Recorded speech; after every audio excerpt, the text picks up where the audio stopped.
За сүүлийн хэдэн жил орон сууцны зайлшинд тохирсон хүмүүс борооны дараах мөөх шиг холширч байна. За яагаад борооны дараах мөөхтэй зөөрөлсөн бэ гэвэл 2014-өөс 2024 оны хооронд орон сууцны зайлах гэмтэргийн улмаас нийтдээ 44.6 тэрбум төгрөгийн хохирол учирсан байна. За гэтэл 2025 онд буюу ганцхан жилийн хугацаанд 50.1 тэрбум төгрөгийг иргэд орон сууцны зайлшинд алдсан байна. За өөрөөр хэлэх юм бол орон сууцны зайлшингийн асуудалд төрөлсгийн зүгээс бодлогын түвшинд анхаарах цаг хэрсний тохоо гэж хэлж болох ус ийм тоон дүнгууд гарч ирсэн байна. За сүүлийн хэдэн жилд дүнгиж хүрх гэрээ цогцлоосон гэр бүл хоёр талд хүний нутагт өдөр шөнөгүй ажиллаж олж ирсэн мөнгөө орон сууцны зайлшинд алдаж байгаа юм а. За мөн насаараа хоригдлуулсан мөнгөөрөө ая тухтай байр авлаа гэтэл насны бүсэнд өвлийн дүн хүйтэнд гэр орноос хөөгдсөн тохиолдолд гарсаар байгаа юм. За 2018 оны үед Аянчинпүүд нэртэй компани Баянсүрх дүүргийн 30 дугаар хороонд 55 өрхийн орон сууцыг ашиглалтад оруулсан байдаг.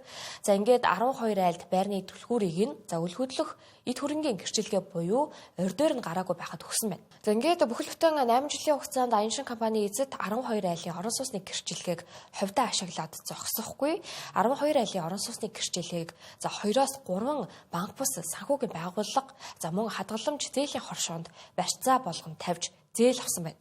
За гэтэл энэ зээлээ төлөөгүй гэдэг шалтгаанаар тухайн 12 иргэний байрыг хураа авсан байгаа юм а.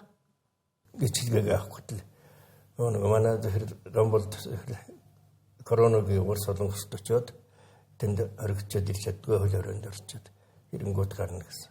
Мөн ч тийм болов гэсэн байдалтай нэг намар болтол 21 оны бараг их гартал явсан. Тэгээд юм яаж мэдхүүгээд хөөцөлдөд улсын бүртгэлийн газар энэ хөөцөлдөд явсан чинь орд дээр бичвэрэмтүүд гараад тэр нь Рамболд гэдэг нөгөө барилга барьсан компани захирал тэрний нэр дээр гараад гарчихсан байсан.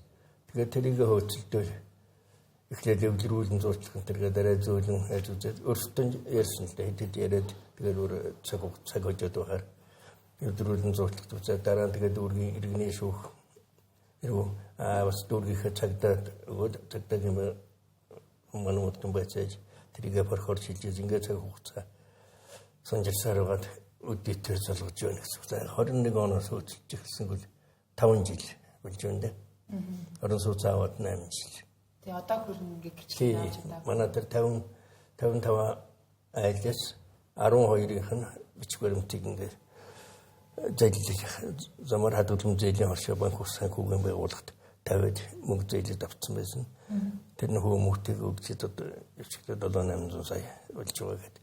Тэрний өнд бидний орон сууцын бичвэрэмтийг тавьсан чинь хураашаваа гэдэг тийм замаар баригдуул гэж шүүхийн шийдвэр гараад шүүхийн шийдвэр гарсан чинь шийдвэр гүйцэтгэл бас явагдаад түрүүчээс орон байрнаас хөвглийн өвдөнд ингээд хөвдөн гарцгаж эхлэв байна. Тэр хүмүүсээс байр худалдаж аваад худалдаа авах гэрээгээ хийгээд хууль зүйн эрхийн дагуу албан ёсны гэрээ хийж авсан байранд ороод сууж итэл гинтэн шийдвэр гүйцэтгэлээс энэ байр танах бишээ энэ тэр гам болдих гэдэг тэр банк ус тавьсан тэр зарлагчийн талд үйлчлээд бид хоёр ингээд одоо өмсөн хувцастайгаар энэ өвлийн тэсгэн хүүтэнд ингээд гудамжинд гарсан. Тэгээ энэ байрны ордоорыг нэг хүний нэр дээр тэгж олон байрны ордоор яагаад гаргаж байгаа юм бэ гэдэг асуудал байна. Хоёр дахь гэвэл энэнийг мэдчихэд ерөнхийдөө цагдаад хэлсэн.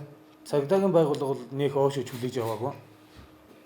Тэгээ гурав гэвэл одоо энэ шүүхийн шийдвэр гүйцэтгэх ерөнхий газар өвлийн хараа үүтэнд одоо энэ хоёр хөгш настай хүнийг бол хамаг юм хаалга үүдийн жойчтой хийцэн одоо гэрээс нь хөөгөө гаргаж байгаа гэсэн.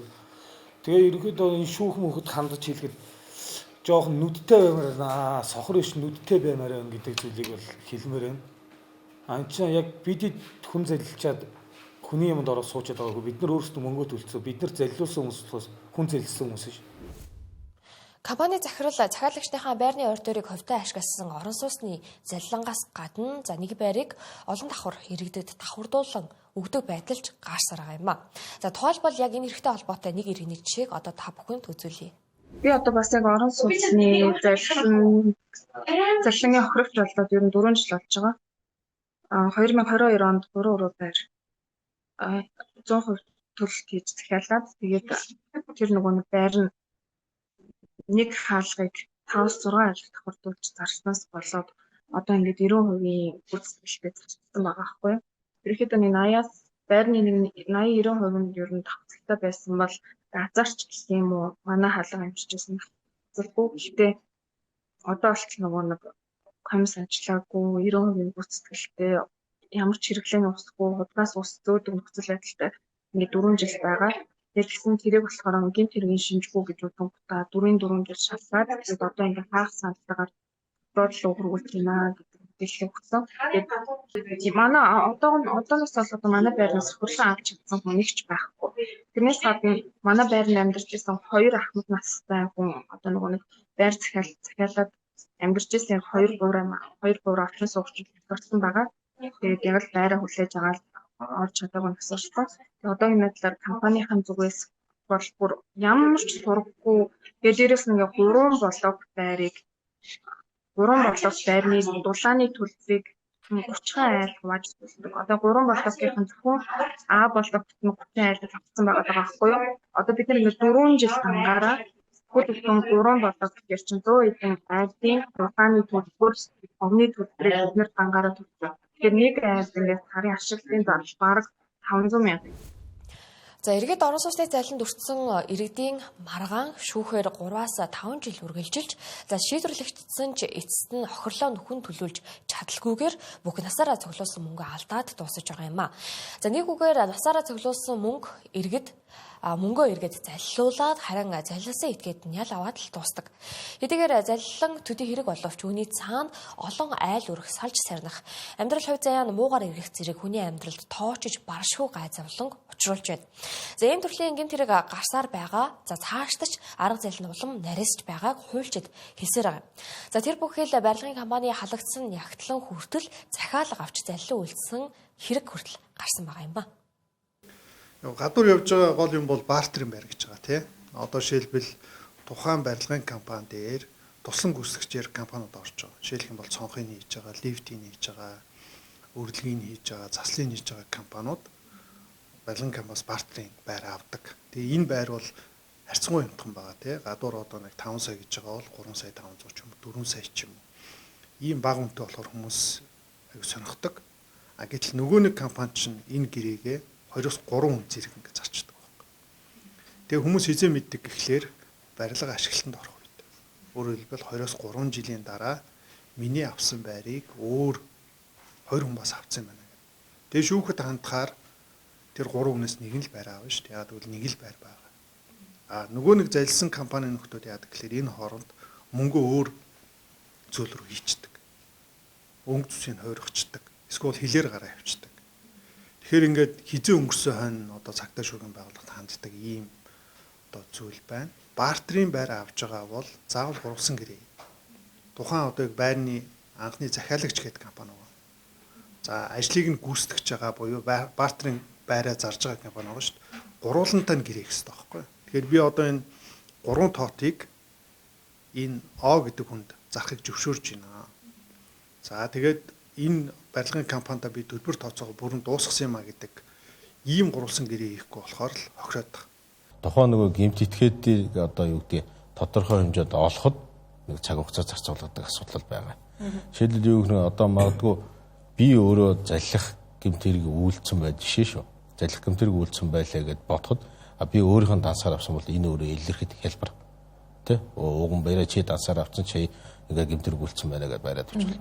Гэтэл одоо энэ сүүлийн үед нилээдгүй энэ иргэдч гэсэн нэг цахим орчинд нэг иймэрхүү мэдээлэлүүд яваад байгаа. Тухайн гэмтэрэг үйлж байгаа этгээдүүдийн үйлийг өөгшүүлэн дэмжих зорилготойгоор ч юм уу тодорхой хэмжээнд ашиг олгох зорилгоор ч юм уу дансаа өөрсдийнхөө нэр дээрх арилжааны банкд дансаа бусдад ашиглуулад байдаг. Тохиолдол нилээдгүй байгаа. Яг үүнтэй холбоотойгоор нэг цагдаагийн байгууллагаас Монголын банкны банкны холбоотой хамтраад сая дансаа бүг ашиглуул гэдэг айныг нь улс орон даяар өнөөс. Эндээс бас иргэд нэг тодорхой хэмжээний мэдээлэл авсан байх гэж найдаж байгаа. Инхээр нөгөө тухайн гэмт этгээдүүд маань өөрөө гэмтэрэг үйлдэхдээ хин нэгний буюу бусдын дансыг ашигласан байвал тухайн гэмт этгээдийг хөөж болоход бас жоохон хүндрэл өгч. Ягаад гэвэл дансаа тэр болон ашиглуулж байгаа одоо иргэд маань өөрсдөө хинд ашиглуулж байгаагаа би мэдэхгүй. Тэр хүн надтай зүгээр л юм Facebook-ийн захин орчинд юм чатаар харилцсан би мэдэхгүй гэдэг байдлаараа тухайн гэмт итгээдэг олоход тодорхой хэмжээнд саатдаг учирдаг. Гэхдээ бид нар техник технологи мэдлэг ур чадвартай албаагчтан байгаа учраас тухайн гэмт хэргийг эзэн нэг цагт илрүүлээд өмнөж хариуцлагын дагав хүлээлгэж таана. За яг ийм нөхцөлд эргээд өөрсдөө сонор сэрэмжтэй тухайн барилгын компани хамгал мэдээллийг олж авсны үндсэн дээр за тухайн байрыг захиалах уугүй юу гэдгээ шийдэх ёстой болж байгаа юм а. За хэн нэгэн алдарчны тоглосон зар сурчлагаанд итгэн авах нь ямар үр дүнд хүргэж байгааг за зарим нэг орон сууцны залхингийн жишээнүүд нотолж байгаа. За тухайлбал нэр бүхий одуудын сурталчилсан хотгонд байр түрээсэлж авсан ч за луурдулсан тохиолдолж байдаг юм а. Айгүй олонний танилтай ингээд олон хүн дагагчтай ийм мундаг үе юм чинь энэний зөвл байгаа. Энэ бол хизээш одоо бидний хөлөгдөхгүй дэч гэдэг юм одоо иймэрхүү байдлаар тухайн нэг юм хэлбэр төдийд ингээд анхаарах болж гол нь агуулга төдий буюу тухайн хэлж байгаа үгнээс нь илүүтэй үйлдэлт нь анх амар байна. За үнэхээр ингээд нэг барилга дээр очиод захиалга өгсөн чинь энэ төсөл нь үнэхээр хизээ хэрэгжээд хизээ эхлэе. Баталгаатай юм уу эдийн засгийн тооцоолол хийгдсэн байдаг юм нэг. Тэрэн дээр магадгүй бид арилжааны банкудаас дэмжлэг үзүүлээд зээл олгосон магадгүй иргэдээс хэдэн төгрөгийн татан төвлөрсөн гэдэг энэ мэдээллийг тодорж асуумаа. Тэр манай иргэд яадаг вөхөр очингуудаа энэ материалын юугаар хийсэн.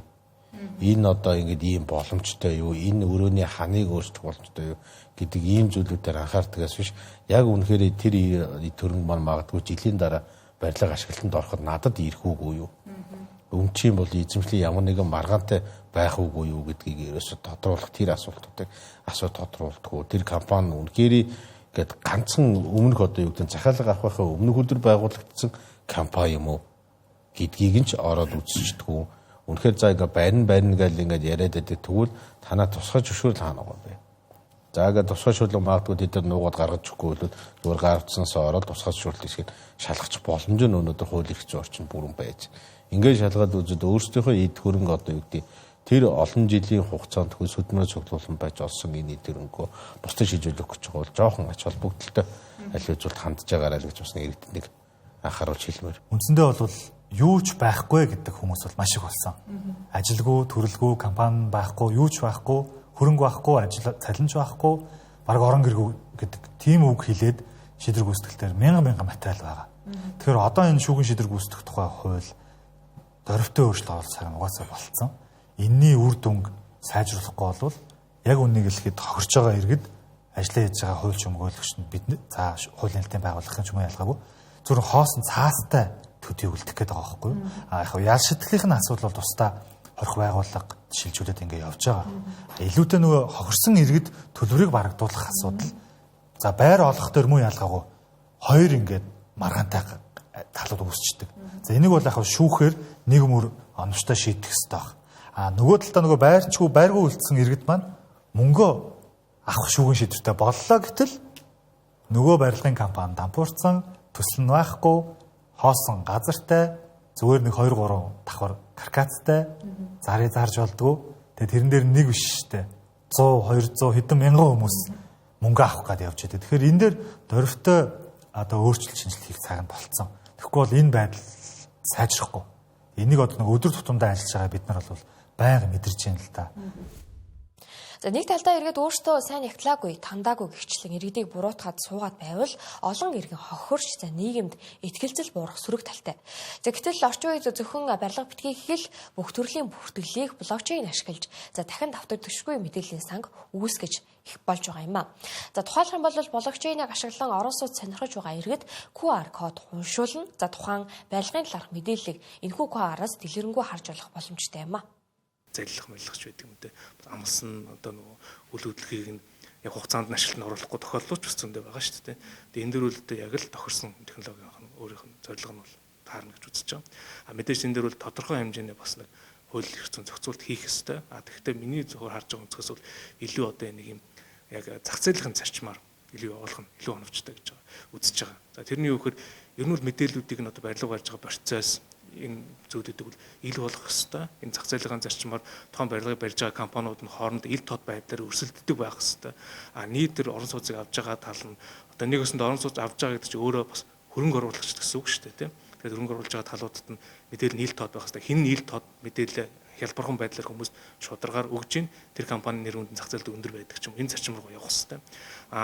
Хитрхи бас ингээд нэг цэг дээр одоо мэдээллийг нэг компани ч гэдэг юм уу те нэг байгууллага ингээд бүх мэдээллийг өөр дээр бүртгээд тэрийг нь одоо нэг албан тушаалтанч байдаг юм ингээд өөрчлөх цаана эрэхтэй байх юм бол энэ явахгүй. Энэ бол одоо хүмүүсийн ихтгэлцэл байхгүй болно гэсэн үг. Хитрхи одоо ингээд нэг төр бас хамаагүй хитрхи ингээд бүх мэдээллийг нэгтгэх гэж оролдох юм бол ялгаахгүй ихтгэлцэл алдах байдлаар үүсэхээр нөгөө хууль маань бас амьдрал дээр хэрэгжих тал руугаа бас учир дутагдaltaй болчихно гэсэн үг. Тэгэхээр мэдээж тодорхой хэмжээний одоо хуулийн зохицуулалт нь бол заавал одоо ямар нэгэн компанид барилга барьж байгаа бол мэдээлэл олон нийтэд одоо ингэж барилгын процесс үйл явцаа бол одоо блокчейн суурьтай технологи дээр мэдээлэх хэрэгтэй гэдэг зохицуулалт илүү анхаардаг ч юм уу те. Тэгээ магадгүй зарим жижиг зохицуултууд хажууд нь хийгээд харин тэр мэдээллийг нь олон нийтэд илүү болгох ёстой үүрэг нь барилгын компанид нь те IT компаниудын хамтарсан шийдэл байдлаар ингэж нэвтрүүлэх юм бол илүү үр дүнтэй болно гэж үзэж байгаа. За энэ мэт блокчейн технологиг нэвтрүүлж төрийн зүгээс бодлогын түвшинд анхаарахаас өмнө хуулийн өрөөнд бас шийдэх боломжтой шийдлүүд байгаа талаар та бүхэнд мэдээллийг өргөжлүүлэн хүргэе. За шинээр захиалж буй орон сууцнд гэрээнд заасан хугацаанд хэрвээ ашиглалтад ороогүй бол тухайн компани хоногийн 1.5% хүртэлх алдангийг захиалагчид төлөх ёстой. За тухайн захиалсан орон сууцнд хэрвээ хугацаанд ашиглалтад ороогүйгээс болж хөрөнгө мөнгө сэтгэл санаагаар охирсон бол үүнийг ч нэхэмжилж шүүхэд хандах эрх нь нээлттэй байгаа юм а. За хамгийн гол нь гэрээндээ заавал алданг тооцож авахыг тусгасан байхаас гадна тухайн компанид анх хийсэн гэрээгээ шинжилээгүй тохиолдолд нөхөн төлбөр авч болох юм байна. За хэдийгээр алданг тооцох тухай тусгасан ч нэгэнтээ гэрээгээ шинжилсэн бол нөхөн төлбөр гаргуулах боломжгүй бас ийм нөхцөл байдлууд үүсдэг байна. Хугацаанд орон сууцыг дуусгаж чадаагүй нь дээр хугацаагаа сунгахын тулд гэрээгээ аваад гэрээг чинь сумгахгүй бол бид нар гэрээгээ цуцлана. Таны байрыг захиалсан байрыг чи өгөхгүй гэрчлэгийг нь гаргаж өгөхгүй гэх мэтлэн байдлаар иргэдийг айлгаж дарамталдаг. Тэгээ эргэж явах учраас ололгүй дээр гүйж очиод гэрээнийхээ хугацааг сунгацдаг. За ингээд очиж сунгацсан байгаа тохиолдолд нөхцөл байдал өөр буюу анх байгуулсан гэрээнээс одоо алдан тооцох боломжгүй нөхцөл байдал руу шилжих эрсдэлтэй байдаг. За шинээр байр захиалж авахдаа тухайн компани эргэн 2 худалдан авах гэрээг хийдэг. За тухайн гэрээнд хугацаа хэтэрх юм бол заавал алданг тооцно гэж тусгах ёстой гэдгийг хуульчид анхааруулсаар байна. За ихэнх компани энэ талаар гэрээндээ тусгадаггүй. За захиалагчийн хувьд ч одоо тусгах ёстой эсхийг мэддэггүйгээс болоод иргэд хохирж үлддэг ийм жишгүүд олон гарсаар байгаа юм а. За ингээд хэд хэдэн хүнд давхардуулан нэг байрыг худалдах, барилга нь царцах зэрэгээс гадна ашигтад орсон хойноо захиалагчдаас мөнгө нэхэж авах асуудалч мөн гарсаар байна. За тухайлбал та бүхэнд яг нэг иргэний үүнтэй холбоотой нэг иргэний жишээг хүргэе. За 2021 онд метр квадрат нь 1.2 сая төгрөгийн үнэтэй орон сууцыг 100% төлөлтөөр худалдаж авсан. За тухайн үедээ 88 сая төгрөгийг өгсөн байна. За гэтэл 2022 онд ашиглалтад орох ёстой байтал тухайн барилгын компаниас ковидын улмаас бараа материалын үн нэмэгдсэн гэдэг шалтгаанаар илүү мөнгө нэхэж эхэлсэн. За ингээд яах ч аргагүй байдалд орсон иргэн метр квадрат тутамд дахин нэмж 200 сая төгрөг буюу нийтдээ 10 гаруй сая төгрөгийг нэмж өгсөн байгаа юм. За яг энэ иргэний жишээ шиг ийм тохиолдол гэрээн дээрээ байр ашиглалтад орох хүртэл үн нэмэхгүй гэж тусгаагүй бол эргээд хохирч үлдэх магадлал өндөр гэдгийг хуульчид бас хэлсээр байна. За яагаад ийм асуудал газар авч байгаа нь хууль эрх зүйн орчинтой холбоотой гэдэг үүднээс бас тайлбарлаж байна. За түр өнд зайлшгүй анхаарч ядчил орон сууц захиалах барихад хяналт тавьдаг дагнасан чиг үүрэг бүхээ алб нэгжээ үүсгэх шаардлагатай гэдгийг ч мөн онцолж байлаа. Яг одоо таны сая хэлсэн шиг иргэд яхаа мэдгүй болцсон. Шүүхэд хэдийгээр хандаад асуудал нь одоо иргэдийн талд, захиалагчийн талд гардаг ч гэсэн яг хохирол төлбөр боддоор барагдаж чадчихна уу гэдэг асуудал яригддаг. За нөгөө төгөр барилгын компаниуд яг одоо эрх бүхий итгээд барилга бариад байгаа юм уу? Иргэдээс одоо хөрөнгө мөнгө татан төлрүүлэх одоо эрхээ авчаад захиалгын гэрээ хийгээд байгаа мүү гүм үү гэдэг хэрэгэлзээтэй. Өөрөөр хэлбэл иргэд бас мэдээлэлгүй байна, захиалагч нар мэдээлэлгүй байна. Тэгэд энэ дээр хэн ажиллах ёстой юм бэ гэхээр ерөөсөө төрөөс энэ дээр анхаарч үзэх ёстой. Үгүй наандаж одоо журмыг одоо гаргаж ирэх ёстой. За иргэний эргийн шүүх яг энэ мэт хэргийг хэрхэн шийдсэн тухай та бүхэн нэгэн жишээг хүргэе. За 2015 онд 54 сая төгрөгөөр байр нэгэн иргэн захиалсан байна. Ингээд хугацаанд ашиглалтад ороогүй учраас мөнгөө буцааж авахаас гадна хэрвээ энэ мөнгийг банкны хадгаламжинд хадгалсан тохиолдолд олох байсан орлогоо хүртэл тооцсон хэмжилсэн. Ингээд анхаарчны шүүхийн шийдвэрээр анх байр захиалсан мөнгийг хэрвээ банкнд хадгалсан бол 20 орчим сая төгрөгөөр нэмэгдсэн нь үндэслэлтэй гэж үзэн хэмжлэгчийн талд шийдвэр гаргасан. За хураангууд яг энэ хэргийг 8 жилийн хугацаанд хугацаанд за 3 шатны шүүхээр хилэлцэн байгаа. Өөрөөр хэлэх юм бол иргэн 20 сая төгрөг авахын тулд өөрийнхөө 8 жилийн хугацааг зарцуулсан байгаа юм а.